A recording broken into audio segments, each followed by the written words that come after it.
Bom dia, colegas das inspetorias, presidente de mesa. Conforme determinado pela comissão eleitoral, realizamos a videoconferência pela manhã, mas houve algumas dificuldades técnicas. Nós estamos fazendo uma gravação para que a gente possa disponibilizar e atualizar os procedimentos eleitorais para o pleito Conselheiro Federal de amanhã.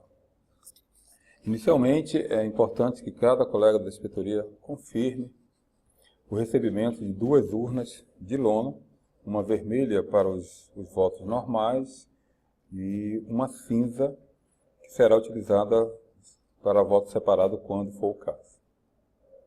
Após essa confirmação, confirmar o recebimento de envelope com todo o material eleitoral que foi encaminhado, conferir cada item desse envelope, marcar no recibo de urna que se encontra no envelope e remeter no próximo, após ou trazer junto com o pacote eleitoral das urnas que vão ser encaminhadas no dia 12 e 13 para Salvador. De início, eu diria que o processo eleitoral ele começa às 9 horas e, para isso, os presidentes de mesa, às 8h30, deverá estar arrumando a sala, a mesa. E é importante que ele tenha em aberto, através do computador, a lista de eleitores da sua inspetoria, da sua mesa, que foi encaminhado em PDF para cada uma inspetoria específica. Então, a inspetoria de Teixeira, a lista de Teixeira, confere, Valença, Vitória e Conquista, e assim, cada uma confere inicialmente a lista de eleitores. Ao mesmo tempo, entra no site do CREA, no banner Eleições, deve-se conferir também a lista total de eleitores do Estado, que está publicada em ordem alfabética, com a respectiva urna ao lado.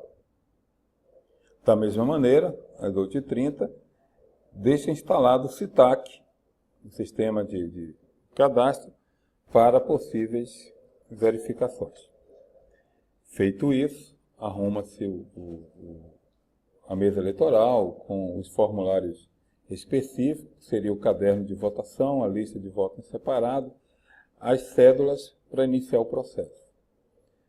Com a lista de eleitores em aberto, a mesa recebe os seus eleitores, solicita o documento de identidade com fotografia, verifica se ele faz parte da lista de eleitores da sua inspetoria, da sua mesa, conferindo que ele é da sua mesa, que é realmente a pessoa que entregou a identidade, é a mesma pessoa, não há dúvida de identidade. Prepara a cédula eleitoral, que tem 3 dobras, deve-se entregar ele com as 3 dobras já prontas. O presidente da mesa e o secretário da mesa fará a assinatura. Então, ela tem as 3 dobras já marcadas. Quando for entregar ao respectivo eleitor, o presidente e secretário terá que assinar. Entrega a cédula devidamente dobrada nas dobras específicas e encaminha o profissional para a cabine eleitoral. Nesse intervalo, o presidente, com o documento de identidade do eleitor em mãos, fará o preenchimento do caderno de votação. Quais são os dados do caderno de votação? O nome do profissional, está aqui, preenche o nome, a data de nascimento dele, o CPF. Tem um campo em aberto aqui, código para votação. Esse código só era permitido, só é utilizado para quem fez o voto eletrônico, que não é o caso da Bahia. Então, é preenchido CPF, data de nascimento e o nome. Grifa-se ao lado que o voto é manual. E no retorno do profissional com a cédula eleitoral para colocar na urna, após ele colocar a urna, que você confere que é exatamente a cédula nossa, você pega a assinatura dele e entrega o documento de identidade. Este é o processo simples de votação. Ou seja, aquele eleitor que já faz parte da sua lista de eleitores e não há dúvida com relação à habilitação dele para a votação. Aí aparece a seguinte situação. E aquele profissional que comparecer à urna, que te entregar o documento de identidade, você verificar na sua lista de eleitores e ele não constar na sua lista, será voto em separado? Em tese, há uma possibilidade. Ele só se configurará quando você verificar na lista de eleitores gerais, aquela lista que está no site, no banner em eleições, em ordem alfa, de A a Z, verifica o nome dele e procura identificar se ele não está em nenhuma outra urna. Se você identificar que ele, de Teixeira de Freitas, estava querendo votar em Vitória da Conquista, não pode. Ele não será recepcionado o voto dessa pessoa. Ele não tem condições de votar. Ele só pode votar na zona eleitoral dele, que é Teixeira de Freitas.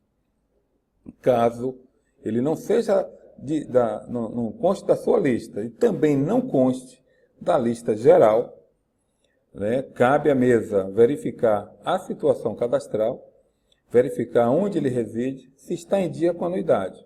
E verificando que ele está em dia e que pagou antes do dia 11 de outubro de 2015, ou seja, ele pagou a anuidade de 2015 em junho, e por uma falha técnica nossa, não conseguimos colocar ele nem na lista de eleitores da sua inspetoria, nem na lista geral, ele terá direito ao voto em separado. Para tanto, vocês terão que preencher uma lista específica de voto em separado, semelhante àquele caderno de votação. Eu consigo mostrar isso? Sim, já estou vendo. Pronto. É esse formulário que está em aberto para vocês, folha de assinatura em voto em separado, preenchendo o nome do eleitor, o CPF, a data de nascimento e a devida assinatura do eleitor. Será feito procedimento semelhante, pega-se a cédula eleitoral com a assinatura dos membros, entrega-se ao profissional para a cabine. Após a votação, ele coloca a cédula dentro do envelope que não tem identificação. Terá que ter uma cola junto ao local. Ele fará a devida colocação da cola e entregará à mesa. A mesa já deverá ter pronto o segundo envelope. O envelope que consta... Deixa eu ver se a sequência aqui. O nome do profissional, o CPF dele, o número do registro e o motivo. É importante que a mesa registre por que tomou o voto em separado. Nesse caso, fará registrar que o profissional não consta da sua lista de eleitores, não consta da lista geral de eleitores do Estado e foi verificado no sistema, no CITAC, que o profissional encontra-se regular com a anuidade de 2015 e que pagou a anuidade em junho, julho, agosto de 2015. Portanto, está apto para votar. Né? Colocado o envelope 2 no envelope 1, faz fechamento com cola e esse envelope irá para a urna cinza, voto em separado. Perfeito? A outra possibilidade de voto em separado é caso a mesa não sinta confortável em identificar a pessoa que está entregando a identidade. Ou seja, quando houver dúvida da identidade do eleitor. Ele te entregou a identidade, tem o nome dele, ele faz parte da sua zona eleitoral, está lá escrito João da Silva Oliveira, ele é eleitor da sua zona. Mas, ao olhar o retrato, você tem dúvida em relação a ele. Esse é um dos itens que a Comissão Eleitoral Federal determina como separado, só que, até de brincadeira, eu não entendo como uma pessoa tem dúvida da identidade da pessoa. Mas é uma possibilidade. E a outra possibilidade é caso uma das 32 urnas que são determinadas pela Comissão Eleitoral não vir a ser instalada. Exemplo, a urna de Seabra não foi instalada por algum motivo. Sei lá, pegou fogo na inspetoria, o que o valha. todos os eleitores participantes daquela urna eleitoral terá direito a votar em qualquer urna. Logicamente, a Comissão Eleitoral, sabedora do incêndio, da impossibilidade de instalação, fará divulgação para todas as urnas, informando que aqueles eleitores de Ceará poderá votar em Paulo Afonso, poderá votar em Itaberaba, poderá votar em Barreiras, em Feira de Santana ou que o valha, porque a urna a qual ele tinha zona eleitoral não foi instalada. Então são 3 motivos simples para voto em separado. Eles estão listados no manual, eles foi encaminhado, mas entendo que somente aquela situação em que o profissional não faz parte da sua lista e não faz parte da lista geral, estando em dia com o CREA, antes de 11 de outubro, é que efetivamente nós tomaremos o voto em separado. Após todo o processo eleitoral, já que se abre a urna às 9 horas e encerra às 18 horas, às 19 horas, perdoe, o presidente fará o encerramento do processo de votação. Vocês receberam um lacre de papel, vocês romperam o lacre da urna vermelha, vocês vão pegar o lacre de papel, o outro lacre que eles encaminharam, e fará o fechamento da urna. Perfeito? Feito o encerramento, a colocação do lacre, encerrou o processo de votação. Com o encerramento do processo de votação, dá-se início à ata de eleição. Eu posso colocar então um formulário. Pode, aqui embaixo. Vamos ver se eu consigo aqui. Ata de eleição, o problema é... Deixa eu ver qual é. Parece que é esse aqui. Pronto. Ata de eleição é esse formulário que está na tela de vocês agora. Então, com a lista de eleitores, o caderno de assinatura que nós preenchemos, né, nós faremos o preenchimento... Não, há um equívoco. Essa é a ata de apuração. Então, tem que minimizar. Voltar. Essa aqui. Não, está com o nome... Ata de apuração. Mas não é essa. É a ata de eleição. Veja a primeira lá. Deixa eu fechar isso aqui. Mapa de apuração. Ata de apuração. Ata de apuração. Não, é porque, na verdade, a ata de apuração que está aqui é a ata de eleição. Nós encaminhamos para vocês com a correção do nome. Onde está escrito nesse formulário que nós estamos lhe apresentando como ata de apuração aqui em cima, né? Onde está escrito aqui, na verdade, o formulário que foi encaminhado para vocês é esse, onde está escrito ata de eleição. Pronto. Que é o mesmo. Dá para ele ver aqui? Beleza.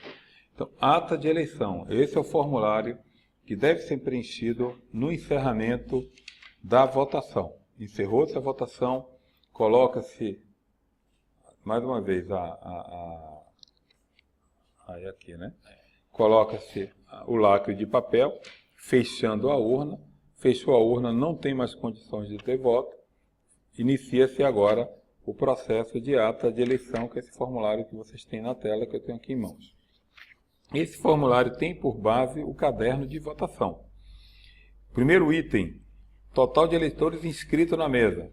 Então, Alagoinhas, 1.210. É o número de eleitores da inspetoria. Total de cédulas recebidas. A Comissão Eleitoral, no envelope que vocês receberam, encaminhou 50 cédulas eleitorais por inspetoria. Total de cédulas inutilizadas. Serão aquelas cédulas que, porventura, um profissional, ao ir à cabine eleitoral e riscou, rasgou, molhou ou inutilizou de alguma forma, solicita do presidente de mesa troca da cédula. Esta é uma cédula inutilizada que deverá vir junto com a ata de eleição, comprovando que houve uma cédula inutilizada. Entrega-se uma nova cédula para ele.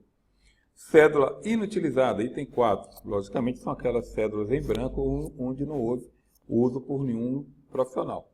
É importante que vocês saibam que esse preenchimento é uma contabilidade. O número total de cédulas recebidas, ela terá que ser a soma de cédulas inutilizadas com cédulas não utilizadas com total de votos. Então, se você tem